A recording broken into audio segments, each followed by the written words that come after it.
அன்பு, உண்மை, நடிப்பு. இந்த நடிக்கிறவனை மனிதன் விடவே மாட்டான்.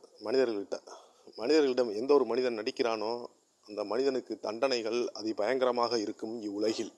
இவ்வுலகிலே அந்த தண்டனையை கொடுத்து விடுவான் இறைவன். அதெல்லாம் நான் நிறையா பார்த்தேன். நடிக்கிறவங்கள இந்த நான் சிறு வயதாக இருக்கும்போதே பார்த்துட்டேன். அந்த மாதிரி மனிதர்களை அதிகமாக பார்த்துக்கிட்டேன். எனது விழிகளில் இறைவன் காட்டி விட்டான் அந்த மாதிரி மனிதர்களை.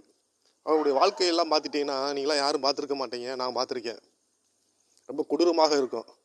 இளமை பருவத்தில் நல்லா இருப்பாங்க, ஆகோ ஓகோன்னு வாழ்வாங்க. ஆனால் வயதான காலத்தில் அவங்களுடைய வாழ்க்கையை 50 வயதுக்கு மேலே பார்த்தீங்கன்னா ரொம்ப கொடூரமாக இருக்கும். எப்படின்னா, அவர்களுக்கு சொந்த பந்தங்கள் அதிகமாக இருக்கும். அவர் ஒரே அறையில் இருப்பார். சொந்த பந்தங்கள் அவரை அணுக மாட்டார்கள். அவர்கள் உணவுகள் வீசப்படும். அருகில் கொடுக்க மாட்டாங்க. வீசி எறிவாங்க உணவை. ஏனென்றால் அவர் ஒரே அறையில் இருப்பார். மலஜலம் கழிக்கக்கூடிய மனிதனாக இருப்பார். அவர் சுயநினைவோடு இருப்பார். மலஜலம் கழிக்கக்கூடிய நேரத்தில் அவர்களுக்கு உணர்வுகள் இருக்காது. அந்த மலஜலத்திலே அவர் உருளக்கூடிய மனிதனாக இருப்பார். நடிப்பவர்.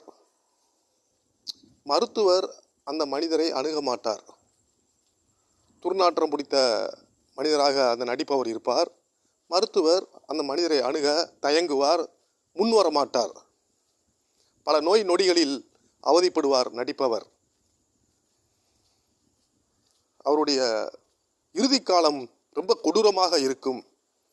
அவர் ரொம்ப சிரமப்பட்டு உயிரை விடக்கூடிய மனிதனாக இருப்பார். அவர் அருகில் எந்த ஒரு மனிதனும் இருக்க மாட்டான். உறவுகள் முன்வராது. அவர் இறந்த பிறகு அவரது சடலத்தை தூக்க எந்த ஒரு மனிதனும் முன்வர மாட்டான். இறைவன் கொடுக்கும் தண்டனை இவ்வுலகில் நடிப்பவர்களுக்கு.